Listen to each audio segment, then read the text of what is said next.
मैंने पूरी कोशिश की थी कि तुम्हें ना पता चले। तुम्हें दुख नहीं पहुंचाना चाहती थी मैं। एमरे से अकेली लड़ी मैं। मुझे माफ कर देना। मुझे डर था कहीं तुम मुझे छोड़ ना दो। तुम्हारे बगैर मेरी जिंदगी अधूरी है। मैं कौन हूं हयात? वो बच्चा जिसे मां की मोहब्बत नहीं मिली, और सरसलमाज भी नहीं हूं मैं।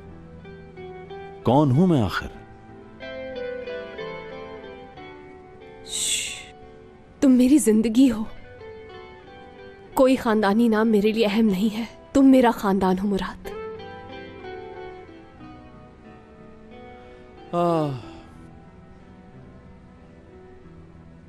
अब तुम्हारा शौहर मुफलिस है, अपनी जात के बारे में कुछ नहीं जानता। ये सब कुछ मैं हैंडल नहीं कर पाऊंगा हयात।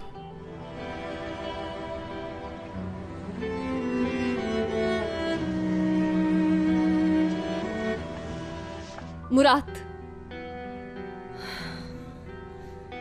बात सुनो मेरी। मैं हूं तुम्हारे साथ।